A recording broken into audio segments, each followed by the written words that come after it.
Buenas noches, hermanos. Buenas noches.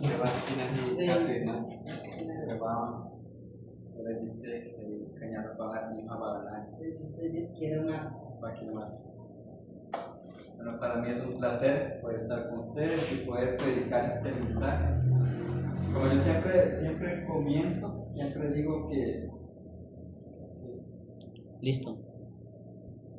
Sí, yo siempre les digo a los hermanos que estuve predicando aquí en la iglesia que se llama Venture.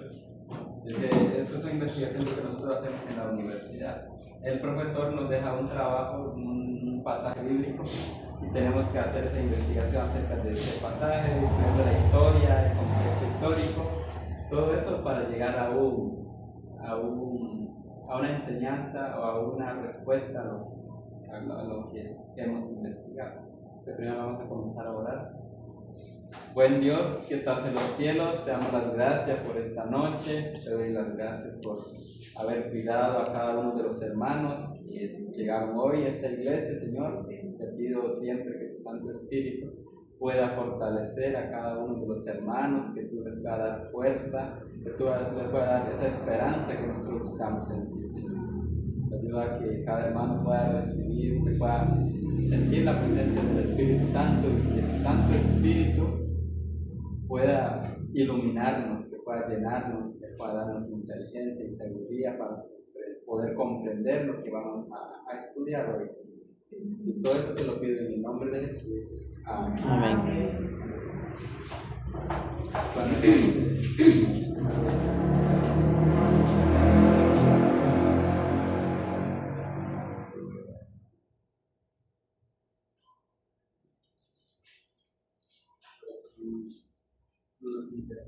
Dice, ¿por qué es más importante el nuevo pacto? En la Biblia existen dos pactos. El antiguo, existía el antiguo pacto y el nuevo pacto. Muchas veces la gente nos habla de eso, incluso cuando vemos que hay iglesias que hablan, por ejemplo, del nuevo, siempre dicen, no, es que usted está en el viejo pacto y no sé qué. Eso es algo que nosotros siempre vamos a escuchar en algún momento de algunos hermanos de otras denominaciones que nos van a hablar acerca de eso, o que vamos a ver para poder como contradecir lo que nosotros creemos. En esta parte vamos a estudiar algo muy importante, que es por qué es más importante el nuevo pacto. ¿Qué lo diferencia del antiguo pacto? Bueno, ahí yo puse Hebreos 8:6. Si quieren buscar, hermanos, Hebreos capítulo 8:6. Capítulo 8, versículo 6. Aunque comienza del, yo estudié la parte del versículo 6 hasta el 10, pero puse esa partecita para que no se viera tan grande. Pero si quiere puedo leer todo, dice así. Pero ahora tanto mejor ministerio es el suyo cuanto es mediador de un mejor pacto establecido sobre mejores promesas. Si aquel primer pacto hubiera sido sin defecto, ciertamente no se había procurado lugar para el segundo, pues reprendiéndolo dice, vienen días, dice el Señor, en que estableceré con la casa de Israel y la casa de Judá un nuevo pacto. Y sigue, no como el pacto que hice con sus padres el día que los tomé de la mano para sacarlos de la tierra de Egipto. Como ellos no permanecieron en mi pacto, yo me desentendí de ellos, dice el Señor. Por lo cual, este es el pacto que haré con la casa de Israel después de aquellos días, dice el Señor. Pondré mis leyes en la mente de ellos y sobre su corazón la escribiré y seré a ellos por Dios y ellos me serán a mí por mi pueblo. Nos damos cuenta que en este texto Dios habla de un nuevo pacto, de promesas, y dicen que vienen días en que estableceré un nuevo pacto con la casa de Israel y con la casa de Judá. En este pasaje, en esta parte, Dice identificación de libros, se estudia el libro, se busca cuándo, quién lo hizo, quién lo escribió, dónde. Dice que la epístola a los hebreos también se conoce como carta a los hebreos y se conoce más como a los hebreos y forma parte de los 27 libros del Nuevo Testamento cristiano. Es un escrito de carácter teológico e histórico dentro del canon bíblico. Siguiente, contexto general del general histórico. Es un libro que nos sitúa en el cristianismo primitivo. O sea, es un libro que nos lleva directamente a conocer cómo era en el tiempo primitivo, o sea, en la era, en los comienzos de la iglesia cristiana. Dice que dirigido a una comunidad específica de creyentes. O sea, el libro a los hebreos, o esta carta o esta epístola, bueno, es el libro más conocido como libro, fue escrito a un grupo específico. Es como que alguien, o como el pastor le escribiera un tipo de carta o un mensaje solamente para esta iglesia. ¿Por qué? Porque conoce esta iglesia, conoce la situación de esta iglesia. Y asimismo, el libro a los hebreos fue escrito para este grupo específico, para esa comunidad. Y los destinatarios, los que viven allí, eran judíos convertidos al cristianismo. Conocía muy bien los ritos, las ceremonias que se hacían. No eran gentiles que desconocían, sino que era gente que conocía. Ahora, estaban dejando las prácticas. Incluso en el estudio del libro de Hebreos, muchos querían seguir como que participando en las cosas que se hacían, o sea, como ofrecer animales, ofrecer sacrificios y todo eso. Entonces, al estudiar eso nos damos cuenta que muchos todavía seguían creyendo que eso se debía de hacer. Entonces dice que situación de la comunidad. ¿Cómo era la situación de la comunidad? Dice algo, existían dudas e incredulidad entre algunos creyentes. Algunos aún practicaban lo que yo decía, los ritos antiguos y el sistema judío. No todos habían aceptado plenamente el sacrificio de Jesucristo. Yo una vez estaba predicando a unos hermanos, creo que ahí, y yo les dije que yo antes no era adventista, yo decía como entre católico y una vida así. Entonces, a mí me enseñaron que Jesús no era Dios. Y muchas veces yo me arrodillaba en nombre de Jesús, yo me sentía incómodo, porque decía, o sea, porque yo voy a adorar a alguien que tal vez es solo un hombre. Pero a través de los estudios entendí que yo estaba equivocado, o sea, Jesús sí era Dios, a través de la Biblia. Pero yo al principio me sentía incómodo, porque yo crecí con esa idea de que Jesús era solo simplemente un ser humano, un profeta nada más. Y así ellos vivían, ellos todavía estaban entre creer en Jesús o seguir practicando lo que siempre hacían. Entonces, dice, había una tensión entre la nueva fe en Cristo y las tradiciones del antiguo pacto. La comunidad necesitaba afirmarse en su nueva fe. Hermanos, muchas veces nosotros también tenemos esa dificultad, tal vez somos nuevos en la iglesia y a veces nos cuesta dejar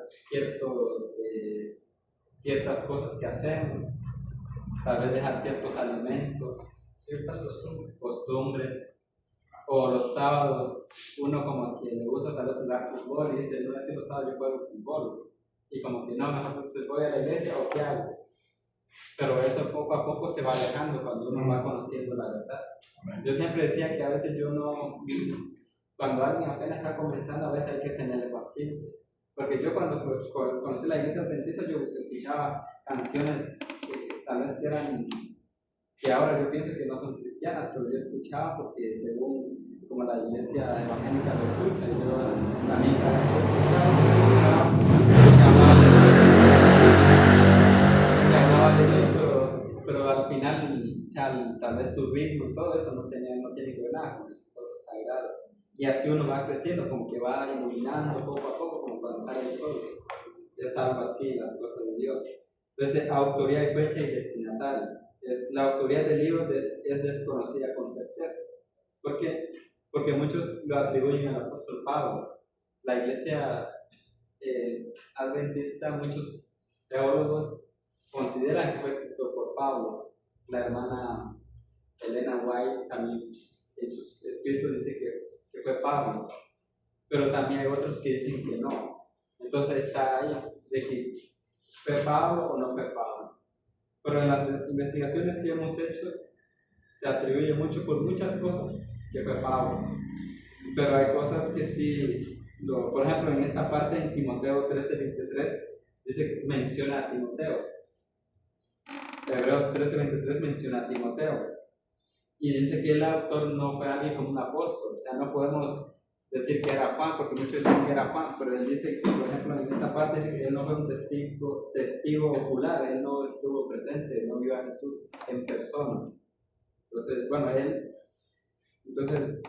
si referimos al apóstol Pablo, él sí vio a Jesús, pero en el camino.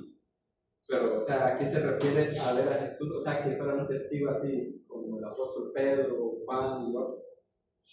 Ahora, dice que fue escrito antes del año 70.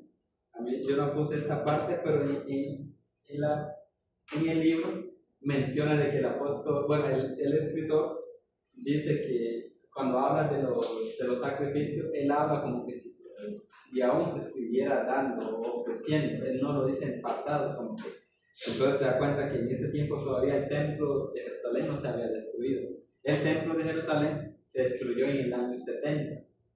Entonces, aún en esos años 70, cuando después de la muerte de Jesús se siguió ofreciendo sacrificios, porque ellos no creían en Jesús. Muchos muchos que no creyeron en Jesús seguían ofreciendo sacrificios. Y los que creyeron en Jesús aún tenían esa parte de que, ¿será que hago sacrificios? ¿Será que voy al templo? ¿O qué hago? Entonces, por eso esta carta fue hecha más que todo para ellos. Y ahora, en esta parte se estudia el capítulo 9 y el capítulo 10. Bueno, el capítulo 9 porque son capítulos que van antes y después. ¿Por qué se hace esto? Porque muchas veces nosotros, como creyentes, como lectores, agarramos un texto, como mucha gente lo hace, y dice, este texto dice así y yo voy a hacer esto. Es que el apóstol o el escritor dijo, vaya y haga esto, por eso yo quiero hacer esto, no sé qué. Entonces, al final, tal vez nunca entendimos la otra parte. Entonces, es necesario estudiar, por ejemplo, el capítulo anterior y el capítulo siguiente de lo que vamos a estudiar para poder comprender, tener como algo más amplio, o más, ¿cómo se dice?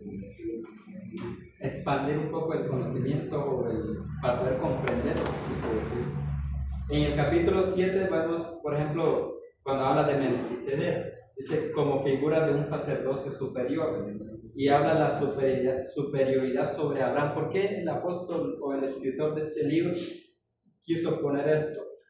Porque muchos de los que salieron, los que eran judíos, siempre consideraban al apóstol, a Abraham como el mayor, el gran representante. Ellos se sentían orgullosos que decían, nosotros somos hijos de Abraham. Entonces el escritor quería decir a los oyentes, a los lectores, que Jesús era superior que Abraham. O sea, está poniendo a Jesús encima de él, que Abraham era como una figura más grande para ellos.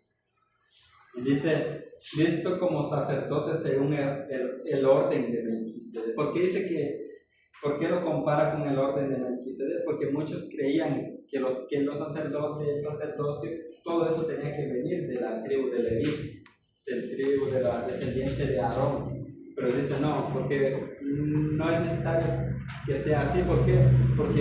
Porque Melquisedec ni siquiera pertenecía a ninguno de sus descendencia o no venía de ellos. O sea, no compartía nada, pero él fue un sacerdote del Dios Altísimo.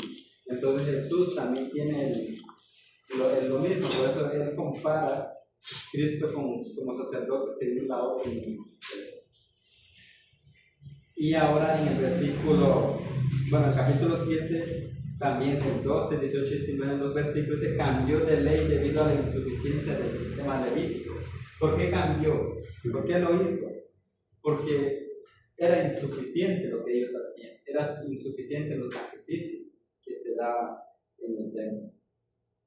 En cambio, el sacerdote nuevo que ahora estamos conociendo es un sacerdote eterno, perfecto e intercesor. O sea, era superior porque era mucho mejor, porque era eterno, porque era alguien perfecto que no comete errores. Cuando hablamos de los hijos de Eli, que hacían todo lo malo que uno puede imaginar, y eran sacerdotes. Por ejemplo, los hijos de Aarón también eran seres humanos. Ahora, si hablamos de Anás y Caifás, también cometieron errores, eran seres humanos. Y Dios necesitaba a alguien que fuera perfecto, alguien que no tuviera ningún error. La continuidad con Hebreos 9. En Hebreos 9 vemos que ahí habla, por ejemplo, de los sacrificios antiguos.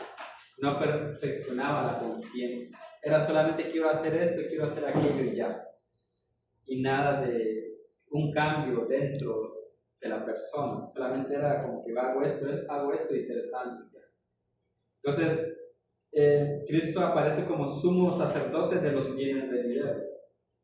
Y también quien entra al santuario celestial con su propia sangre. Mediador de un nuevo pacto. Su sacrificio limpia la conciencia, es único, suficiente y definitivo. Es decir, lo que nosotros podemos entender acá es que también podemos cometer el mismo error de guiarnos por yo hago esto y esto, voy los sábados para ser salvo y voy a hacer esto, no como eso para ser salvo, sino si seguimos con esa misma idea, vamos a cometer los mismos errores que ellos hicieron, que si yo hago esto y esto, para salvarme, pero no piensan que no es necesario tener un cambio en el corazón, un arrepentimiento sincero. Así es, amén. Es algo que a veces en la iglesia podemos llegar a cometer y ya se están dando. Hay mucha gente que piensa que vamos a ser salvos porque yo hago esto, porque hago esto, y muchas veces en la Biblia nunca es así. Por ejemplo, y ahora es que vamos al tema central, el enfoque central de Hebreos 8, que vamos a estudiar. Dice el tema del nuevo pacto. Dice, Cristo es presentado como sumo sacerdote sentado a la diestra de Dios, ministro en el tabernáculo celestial no hecho por manos humanas. El primer tabernáculo lo hicieron en el desierto, después lo hicieron en el templo de Salomón, pero eran hechos por manos humanas. Dice, su ministerio es superior al sacerdocio terrenal. ¿Por qué su ministerio es superior? Porque él mismo se sacrificó, él mismo se ofreció, y por medio de él nosotros tenemos redención. Por eso su ministerio es superior al sacerdocio terrenal. El sacerdote terrenal agarraba toda oveja, lo degollaba y ya, él no se hacía nada. En cambio, Jesús mismo se entregó por nosotros. Jesús nos entregó su vida para que nosotros pudiéramos ser salvos. Por eso su ministerio es superior a cualquier sacerdote terrenal. Es mediador de un mejor pacto basado en mejores promesas. ¿Por qué es mejores promesas? ¿Por qué? Porque nos ofrece vida eterna, nos ofrece un cielo nuevo, una tierra nueva. El primer pacto fue imperfecto y requirió uno nuevo. Ya que el primer pacto no funcionó, no sirvió, era necesario el siguiente. Ahora, naturaleza del nuevo pacto y la estructura del pasaje. Es una parte que también se estudia. La cita, la promesa del nuevo pacto, la ley escrita en la mente y en el corazón. El primer pacto era yo hago esto y hago esto. El segundo era algo que se iba a escribir en la mente y en el corazón. O sea, una relación más íntima con Dios. El primer pacto queda obsoleto y próximo a desaparecer. Ya no tenía función, ya no servía para poder salvar a la humanidad. Incluso, hermanos, la salvación que en el antiguo pacto era a través de los sacrificios, a través de la obediencia a los mandamientos, pero ninguno fue salvo por obedecer. Siempre fueron salvos por gracia, siempre fueron salvos por la fe. O sea, ninguno se salvó por estar obedeciendo, porque al final era muy difícil para ellos como seres humanos. Ministerio superior de Cristo, mediador de un mejor pacto. Limitación del primer pacto. El primer pacto tenía límites, represión al pueblo, o sea, el pueblo no hacía lo correcto. Promesa de un nuevo pacto, pero Dios da otra vez otro pacto. Diferencia con el pacto antiguo, naturaleza del nuevo pacto. O sea, había una naturaleza, un cambio en el nuevo pacto. En Hebreos capítulo 8, versículo 6, ministerio superior y mejor pacto. Cristo posee un ministerio más excelente, es mediador de un mejor pacto y sobre mejores promesas. No era como en aquel tiempo, en el tiempo en el antiguo pacto, no se hablaba de una vida eterna, no se hablaba de un cielo nuevo, una tierra nueva. Siempre había, pero eran como condicionales, pero al final nunca se dio. Entonces, cuando el nuevo pacto vino, ahí hubo otro cambio más diferente a lo antiguo. Entonces, había disposición divina, promesas voluntarias. Dios, ya era una voluntad de Dios, ya era como que yo te ofrezco esto, yo te doy esto. Entonces, el antiguo pacto era externo y ritual, el nuevo pacto era espiritual, basado en Cristo. El primer pacto era hagamos esto, hagamos aquello. Si nos damos cuenta, había montones de leyes, había montones de tipos de sacrificios que se debían ofrecer, holocaustos y esto y aquello. Y muchas veces era como que, bueno, yo puedo hacer lo que quiera porque al fin y al cabo voy a ofrecer una oveja, voy a ofrecer una paloma. Si uno es muy pobre, uno ofrece, por ejemplo, cebada, con trigo, cosas así para poder ser perdonado. Entonces ellos se enfocaron en que yo voy a hacer esto, para poder, o sea, no sentía como que necesitaban algo que de verdad que podía transformar. No necesitaba una transformación, solamente hago esto y ya. Entonces era algo que no funcionaba. Esa es la limitación del primer pacto. Si el primer pacto fuera sin defectos, no se habría necesitado otro. Pero el primer pacto nunca funcionó, nunca sirvió. Como les dije, muchos de los personajes bíblicos fueron salvos por fe, nunca se salvaron por estar obedientes. David pecó, Abraham también mintió. O sea, muchos personajes de la Biblia cometieron pecado, fallaron. Pero si nos damos cuenta que la salvación siempre fue por fe, siempre fue por gracia. Entonces, basada en normas, pero sin poder interno para cumplirlas. Contraste teológico, ley versus evangelio, obras versus fe, letra versus espíritu. El pacto antiguo no transformaba la naturaleza del hombre, no había necesidad, no se sentía de que necesitábamos o necesitaba un cambio. Ellos no sentían, o sea, no veía mucha importancia en esa parte. Ahora, en el capítulo 8, versículo 9, promesa y diferencia del nuevo pacto. Dice, Dios anuncia el nuevo pacto, nuevo en calidad, o sea, mucho mejor. Y se cita Jeremías capítulo 31, versículo 31 a 34, un paso perfecto. Dice, elementos de clave, Dios toma la iniciativa del pacto. O sea, establecer, consumar. Él dice, yo haré esto. Cuando Dios dice, voy a hacer esto, Él lo hace. Y eso es lo que podemos ver en la palabra de Dios. Dice, Dios mostró oficio y retiro esas partes donde Él dice, como ellos no hicieron esto, yo también me alejé de ellos. Y el nuevo pacto, obra directa de Dios y transformación interna. En el nuevo pacto había algo muy diferente porque había un cambio en las personas. Entonces, Hebreos capítulo 8-10, la naturaleza del nuevo pacto. Dios mismo promete, se ofrece, dice, escribir su ley. Dios promete escribir su ley en la mente, escribir su ley en el corazón. O sea, ya había un cambio, algo que Dios quería que fuera muy diferente a lo que se hacía antes. Entonces Dios quería no solamente que la gente viera los mandamientos, las leyes y ya, sino que ellos pudieran comprenderlas, entenderlas y vivirlas. Entonces ya había un nuevo cambio. Elementos del pacto seré a ellos por Dios. O sea, Dios quería ofrecerse como Dios para ellos y ellos serán mi pueblo, Dios los que quieren necesitar. El siguiente,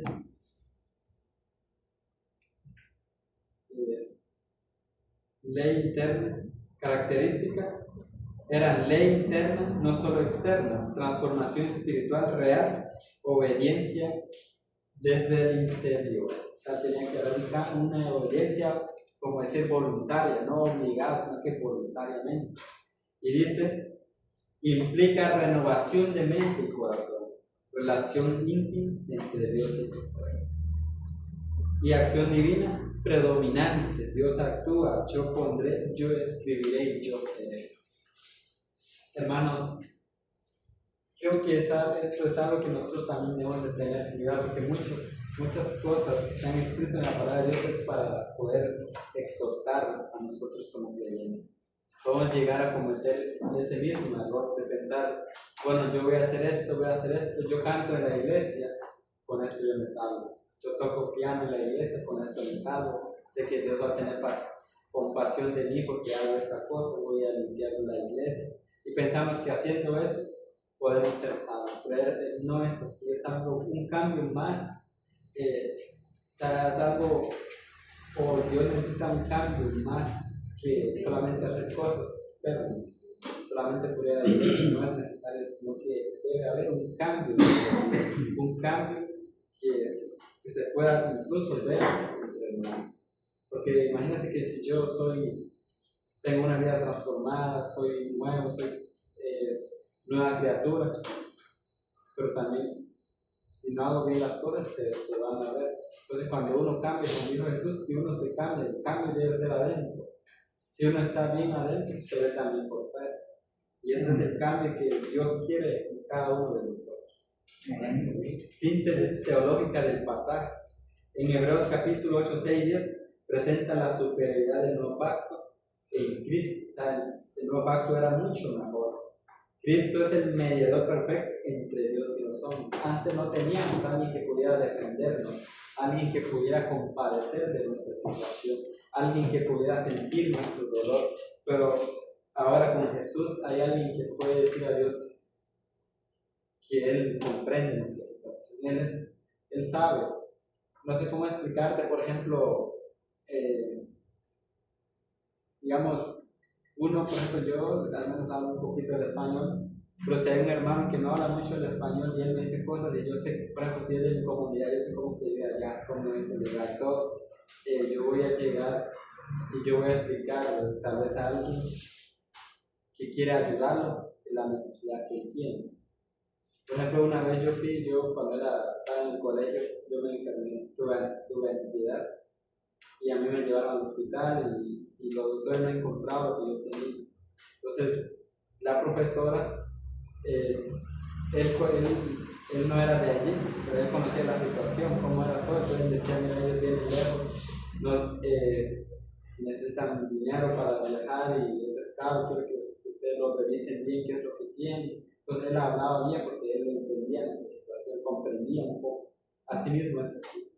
Y en este momento, si algunos de nosotros tenemos dificultad, tenemos problemas, tenemos situaciones difíciles, podemos hablar con Jesús, Él entiende nuestra situación. Amén. Pero muchas veces vemos a Jesús como alguien, como fuera, como alguien, no como un amigo, sino como alguien, como alguien que está ahí siempre como vigilándonos de que uno vaya a cometer algún error. Y no debe ser así siempre, sino que tenemos que ver a Jesús como alguien que es un amigo cercano, alguien que está dispuesto a ayudarnos, porque Él conoce nuestra situación. Entonces, en el antiguo pacto era externo, limitado en su capacidad transformadora. En el nuevo pacto era interno, basado en la obra de Cristo, fundamentado en las mejores promesas. Y la profecía de Jeremías se cumple en Cristo como expresión del plan redentor de Cristo. Eso, la profecía de Jeremías se cumplió en todo lo que hizo Jesús y en lo que quería hacer Dios en nuestras vidas. Enfoque espiritual y aplicación del pasaje. El nuevo pacto implica una transformación interna del creyente, ley escrita en la mente y en el corazón. Relación personal con Dios. La obra de Dios se centra en restaurar la comunión con su pueblo. Dios ya no quería que fuéramos Dios no quería que creyéramos en Él como lo hacen los paganos. Los paganos piensan que Dios está allá arriba y ellos acá abajo. Como nosotros, como que si nosotros fuéramos hormigas. Y allá las hormiguitas en el suelo y uno acá, si quiere pisarlos, uno lo hace. Pero no. Dios Jesús estuvo entre nosotros. Y aún su presencia, aún el Espíritu Santo está también entre nosotros. Es algo que diferencia a nuestro Dios, a los dioses paganos que creen que el Dios de ellos nunca van a bajar aquí cerca de ellos. En cambio, nuestro Dios está cerca de nosotros. Entonces, la palabra de Dios dice que Él está en lo alto, pero también habita con el que está contrito, el que está con problemas, con dificultades, Él está cerca de nosotros. Entonces, con ese mensaje vamos a ver que Dios quiere una relación más estrecha con nosotros. Entonces, la obra de Dios se centra en restaurarla con su pueblo, producir obediencia genuina desde el interior. O sea, ya uno crece o vive con esa obediencia por nuestra propia voluntad, no como que por obligación, sino que eso nace dentro de nosotros, por medio del Espíritu Santo. Se evidencia, dice, una fe vivida, no solo ritual, una relación espiritual activa con Dios, el pasaje resalta la acción de Dios como quien inicia, sostiene y perfecciona el pacto con su pueblo. Entonces, hermanos, que nosotros podamos comprender que nosotros estamos viviendo en el mejor pacto, en el nuevo pacto, y que eso requiere una transformación en nuestras vidas, que no es como el antes, que era solamente hago esto, ritos, ceremonias, ofrendas, sino que de verdad una transformación en nuestras vidas. Y es algo que nosotros necesitamos mucho en este tiempo, donde hay guerras, donde hay enfermedades, donde hay todo tipo de mal. Necesitamos una transformación dentro de nuestro corazón. Debemos de pedir a Dios que escriba su ley en nuestras mentes y en nuestros corazones. Amén. Bueno, hermanos, comparte de la clase. A nosotros nos pide, más que todo, que ustedes puedan hacer preguntas o también hacerles preguntas a ustedes de cómo entendieron el mensaje. Hermano, algún comentario, alguna opinión. Yo puedo entender que la diferencia del pacto es que ya no vivimos la circuncisión, o la circuncisión como antes era otra ley, pero para ellos era un cumplimiento que no estaba arreglado, y todo lo de los que hacían, hoy en día aprendamos realmente que Dios a Dios con amor, con el fe, y algunas cosas sinceramente de corazón. Entonces, si guardamos los mandamientos y los cumplimos como Dios manda, estamos cumpliendo con su nuevo pacto que nos ha dejado para que podamos ir, como dice, en la dirección correcta. Yo entendí, digamos, que no es que el viejo pacto no sirvió, pero de nada hubiera servido, digamos, el viejo pacto si Jesús no hubiera venido a morir con nosotros, no hubiera servido de nada, porque los que murieron en Cristo no iban a tener resurrección. Yo sí he sabido que la gracia, de hecho, siempre, sin conocer, siempre me hace esa pregunta que la gente siempre habla eso, de que ya no estamos en la ley, sino, ya no estamos bajo la ley, sino en la gracia. Y yo siempre me preguntaba eso, por qué lo decían, sinceramente no lo sabía. Pero una vez ya estudiando con el tiempo, aunque yo tuve las dudas por qué decían, pero no me parecía, ya en el tiempo de antes también la gracia existía. Todos los que estaban por gracia. Tenían más pruebas que nosotros, sí, porque solo el hecho de la circuncisión, de estar todo el tiempo con esos animales, matando esos animales, era una prueba enorme. ¿Entiendes? El sacerdote meterse ahí por culpa de uno de los que no cumplían, o sea, ir a dar la vida de él por otro que no cumplía, que no hacía algo, no era fácil, o sea, era totalmente difícil. Ahora nosotros tenemos como un privilegio más grande que no tenían los de antes. Ahora ya no tenemos que hacer sacrificios, simplemente es entregarnos a Jesús y hacer las cosas correctas y ya. Pero antes no era así. Aunque ellos hicieran todo lo correcto, igual ellos tenían que hacer todo el procedimiento como aquella persona que tenía pecado. Entonces, no es que no importa, pero el de ahora es como más directo con Jesús. Estamos más apegados a Jesús porque Él ya murió por nosotros. Esa es la importancia de ahora del nuevo pacto. Pero más bien, estos que hablan de que ya no estamos bajo la ley, no estamos bajo la gracia, más bien al contrario, debemos preocuparnos más bien, porque ahora estamos más cerca de Jesús que nos va más látigo más bien. Muy buenas noches, Dios los bendiga a todos. Amén. Un nuevo día más, agradecemos a Dios. Yo lo que voy a decir es que, bueno, decirlo, aquí dice la palabra, ¿verdad? No sé si lo que voy a decir está correcto, ¿verdad? Pero el mismo Hebreo 10:16 dice que este es el pacto que haré con ellos. Después de aquellos días, dice el Señor, que en su mente los escribiré en mi mente. Así es. Y es la misma parte que estuvimos estudiando ahorita, del capítulo 8, versículo 10. Ya es la promesa de Dios escribir sus leyes, o su ley en nuestro corazón. Así es. Es de ahí. Así es. Entonces, lo que podemos entender de la ley, de los mandamientos, es que antes ellos veían la ley como para salvarse, pero nosotros ahora vemos la ley como algo que dice que, o sea, es solamente para ver que es como un espejo nada más, que dicen que esto, para vernos si estamos bien o no, pero no es para salvarnos. Entonces muchas veces hay gente que usa eso para decir, no, es que están bajo la ley porque hace esto, vamos a ver algo que se tiene que entender bien, que esa ley solamente nos dice que es pecado, pero no nos dice, no es como antes que era como que yo hago esto para salvarme, ¿no? Sino que es solamente para ver que es pecado y que no dice primero de Mateo 4, todo aquel que comete pecado constituye la ley, porque el pecado es infracción de la ley. Entonces, todo el creyente, el nuevo en Cristo, pues trata de no pecar, no estar quebrantando los mandamientos, porque su vida está transformando, está viva en santificación y consagración.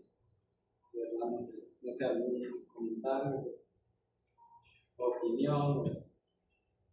Cuando ese tiempo, que usted dice ese tiempo, todavía no estaban escritos los mismos mandamientos.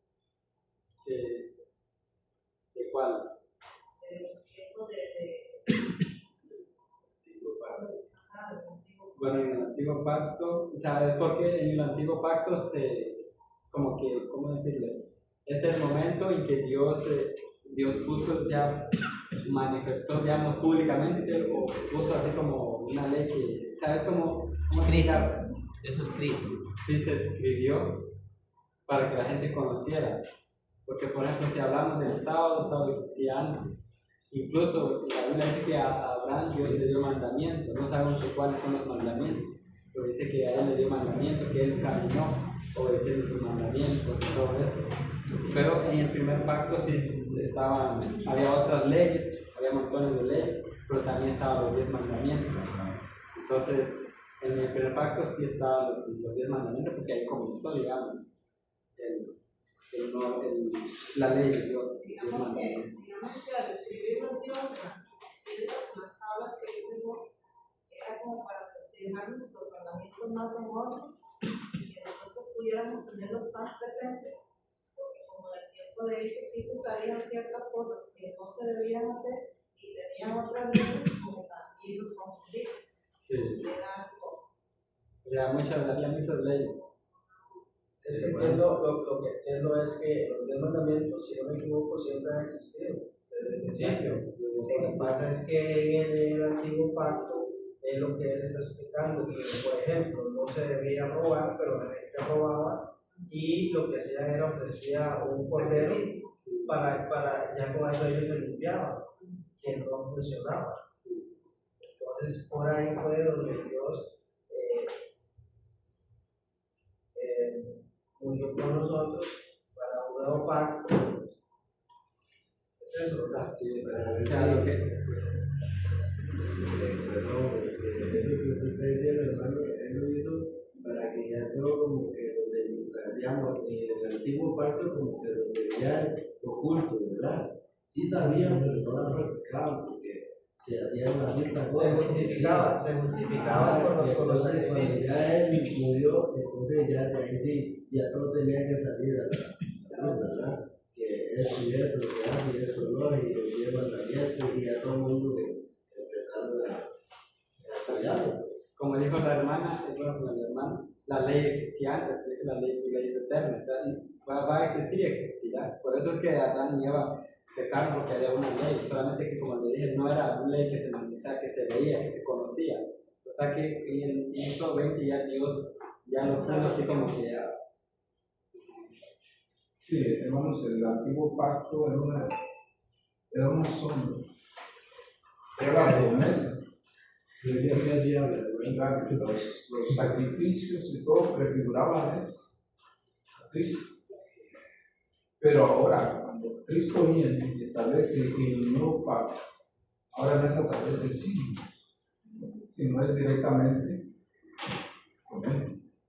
Y como dijo Melvin, no es, como dijo el hermano, no es que el antiguo no sirve, porque para que haya un nuevo, tuvo que haber uno anterior.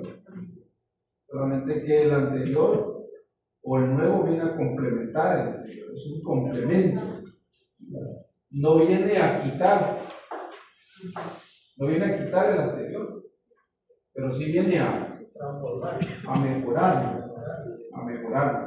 ¿Verdad? Porque ahora ya no necesitamos de ese sacrificio mediador, de un cordero, de un toro o de lo que sea, sino que ahora podemos ir directamente al Señor por medio de la oración y demás, para que podamos establecer esa conexión directa con el cielo y poder, ojalá, no hacer lo mismo que hizo el pueblo, porque el pueblo de Israel, por ejemplo, cuando salió de Egipto, la presencia del Señor iba con ellos en el día de una forma y de noche de otra forma.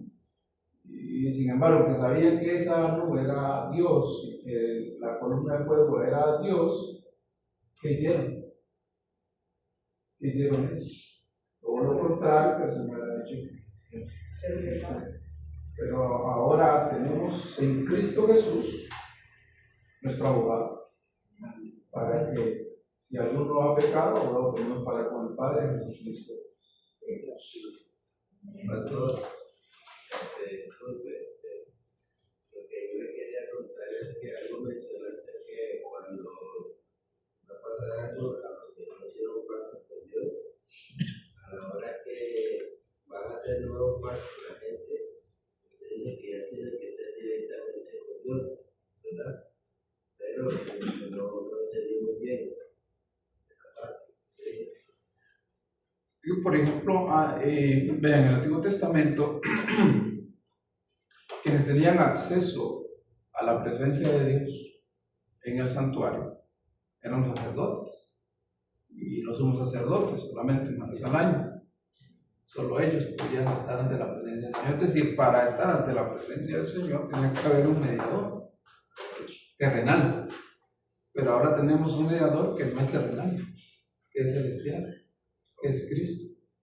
Y a través de Cristo se nos abre la oportunidad para que todos podamos ir directamente a la presencia del Señor. Voy a hacer un comentario lo más rápido que pueda de lo que he entendido, y si me equivoco, pues vale que tenemos acá al jefe para limpiar.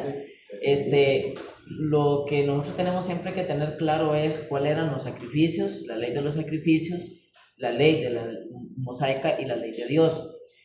Dios en sí había dado los 10 mandamientos porque el pueblo había pasado que 400 años. Probablemente ellos ya habían olvidado porque venían hijos que ya no recordaban lo que había que hacer. Entonces Él llegó y los escribió para que ellos vieran qué era lo que había que hacer. Con respecto a los 10 mandamientos, dice la Biblia muy claramente que la única forma de ellos saber qué es pecado es por medio de los 10 mandamientos. Y eso lo vemos en el cielo. Los 10 mandamientos a veces lo tenemos que es desde el Éxodo para acá, pero los 10 mandamientos estaban desde antes de que existiera Adán y Eva, estaban en el cielo. Porque si no, entonces, ¿cómo Dios iba a juzgar a Lucifer de decirle que pecó si no había mandamientos?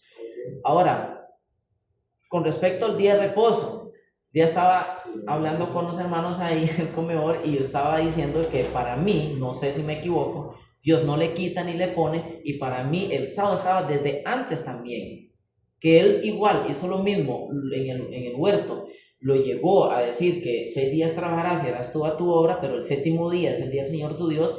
Pasó lo mismo cuando Él dio los mandamientos después de 400 años, que Él dio a conocer de que el sábado había que guardarlo, pero para mí ya el sábado estaba antes, porque si Él no le añade, Él no pudo haber añadido algo más en el huerto.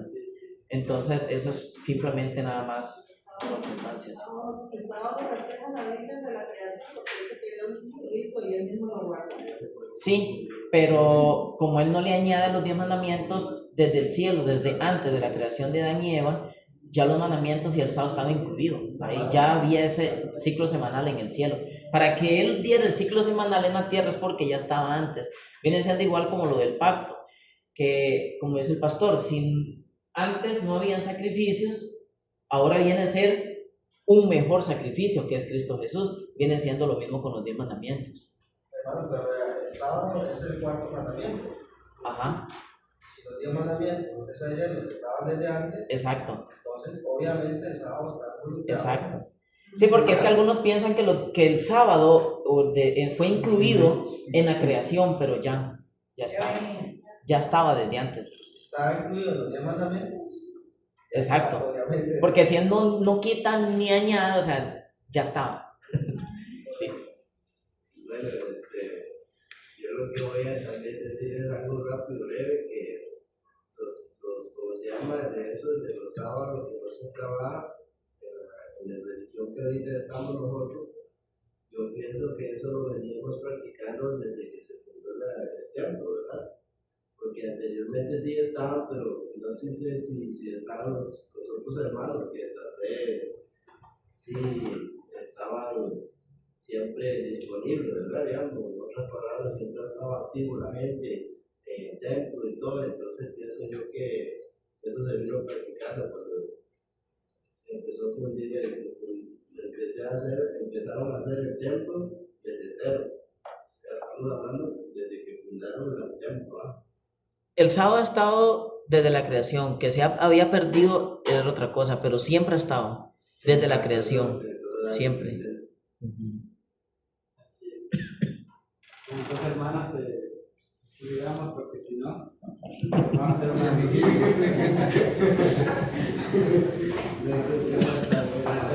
Usted pide que hablemos y somos una cuerda. Aquí es serio, vieras, aquí que faltaron nosotros, ¿verdad? Me pasó lo mismo en el pecho, porque ahí yo toqué sobre Romanos 14, que habla de cierto, o sea, no juzgue al que come y al que no come. Y ahí los hermanos salieron con todo. Duramos como la predicación pasó unos 35 a 40 minutos, pero ahí pasamos más como una hora. O sea, vino a dar un tema y también se fue santificado. Eso es bueno, sí. Y el hermano de los ancianos de la iglesia dice: ya veo que aquí falta mucho de estudio, que todo anda preguntando. Pero sí es bonito, creo que es algo que había cargado. Hermano, no sé si quieren cantar o oramos. No, la oración. Vamos a cantar. Decía el canto, quédate, Señor.